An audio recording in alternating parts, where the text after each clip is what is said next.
saudara-saudara sedharma, dan para simpatisan. Namo Sang Hyang Adibudaya, Namo Buddhaya. Penerapan Dharma 01. Keyakinan kepada Triratna, Buddha, Dharma, dan Sangha.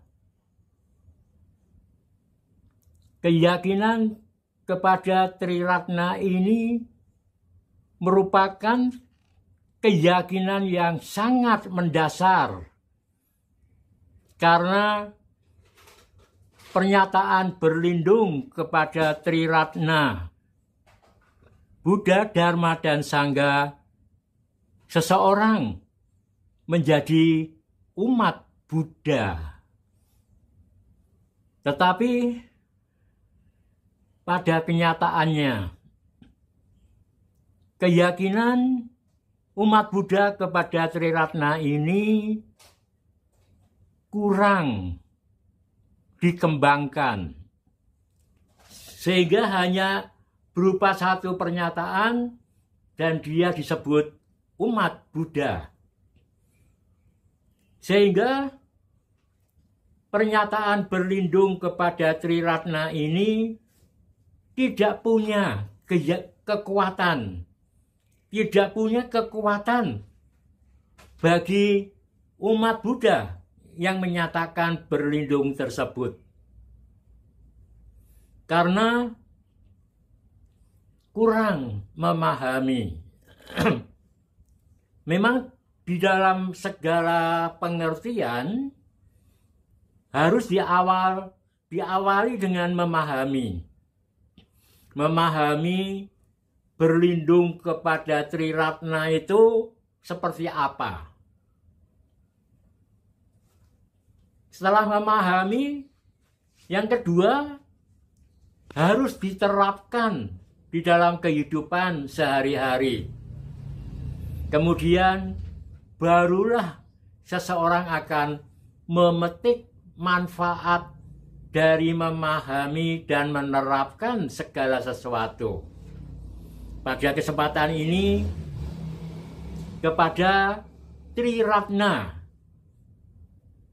pernyataan berlindung kepada Triratna.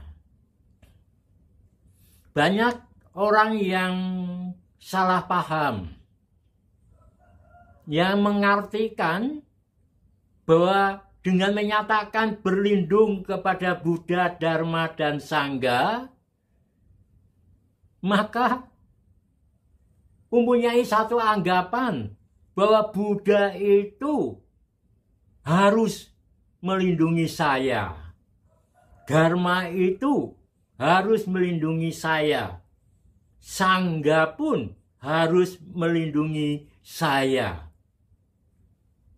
Pemikiran yang demikian salah. Sama sekali tidak akan menimbulkan keyakinan kepada Buddha, Dharma, dan Sangha. Karena itu, kita mulai dari pemahaman terlebih dahulu. Memahami bahwa berlindung kepada Buddha, Dharma, Sangha, maka seseorang disebut umat Buddha. Nah, berlindung ini haruslah dari diri kita yang menyatakan berlindung. Seperti pada saat kita berjalan di tepi jalan, tiba-tiba turun hujan, maka kita berjalan agak cepat menepi di bawah tritisan,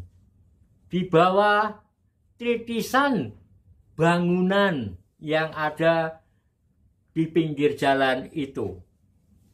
Itulah kita berlindung, bukan masih di tepi jalan kita menyatakan, oh Buddha, lindungi aku supaya tidak kehujanan.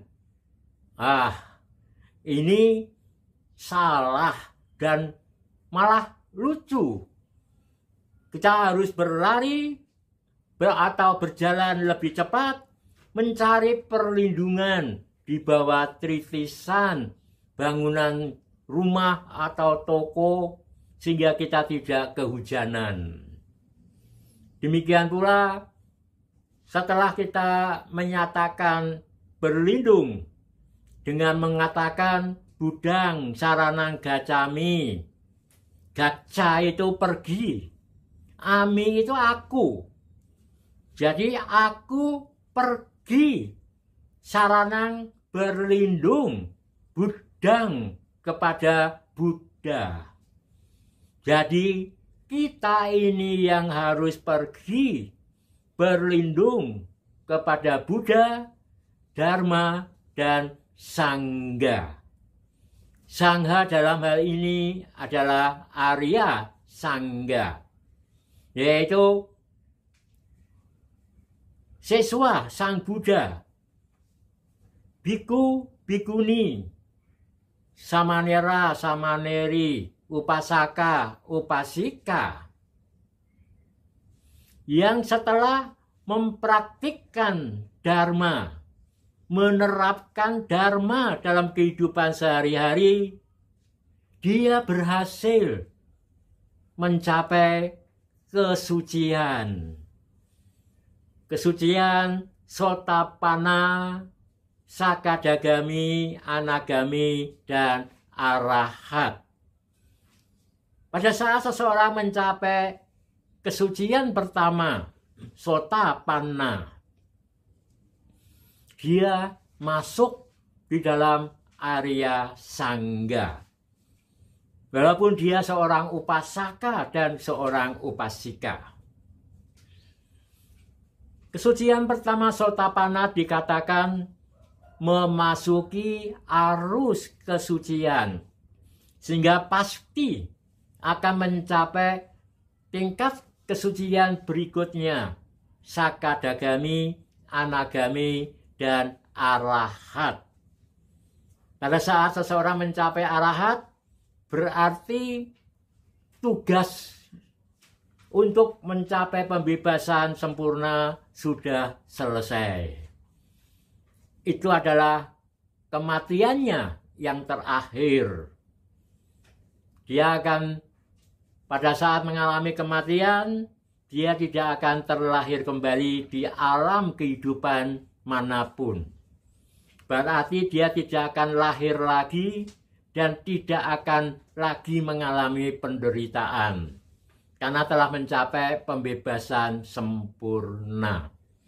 Karena itu, pencapaian kesucian pertama Sotapanna itu adalah kondisi yang paling aman. Karena seorang yang telah mencapai kesucian pertama Sotapanna, dia dalam kehidupan sekarang ini bisa mencapai Sakadagami, Anagami, bahkan Arahat. Kalau belum, dia tidak akan terlahir kembali di alam sengsara. Dia bisa terlahir kembali di alam manusia yang kondisinya lebih baik dari sebelumnya, atau terlahir di alam surga atau alam dewa. Karena itu, pernyataan berlindung kepada Buddha berarti kita harus pergi mendekat, sujud, dan menyatakan berlindung kepada Buddha, kepada Dharma, kepada Sangha.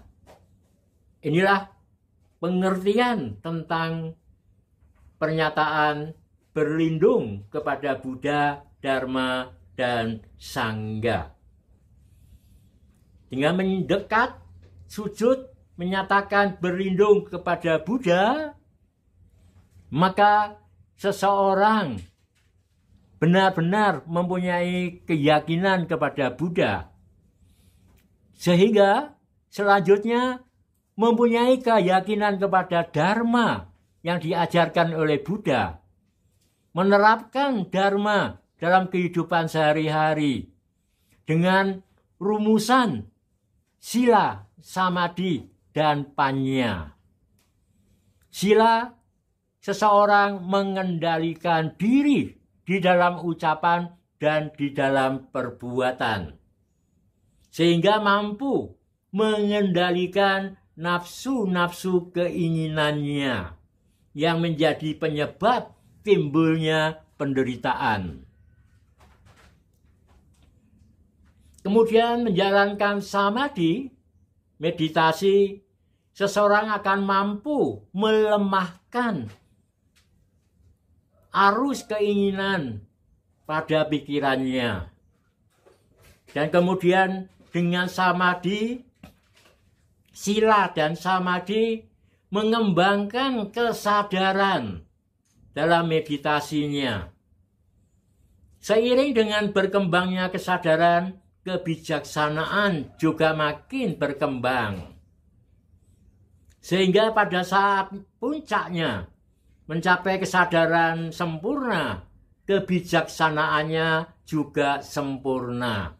Sehingga dia mampu tidak melekat lagi pada segala sesuatu. Dia mampu menjadi bijaksana dan kemudian mencapai kebijaksanaan sempurna, mencapai pembebasan sempurna, yaitu padamnya nafsu keinginan dan lenyapnya loba, keserakahan, dosa, kebencian, dan moha, ketidaktahuan, kegelapan batin, atau ketidakbijaksanaan. Sehingga tercapailah pencerahan sempurna. Demikian, saudara-saudara sedama, sadu penerapan Dharma 01 oleh Romo Ari. Terima kasih. Namo Sang Hyang Adi Budaya. Namo Buddhaya.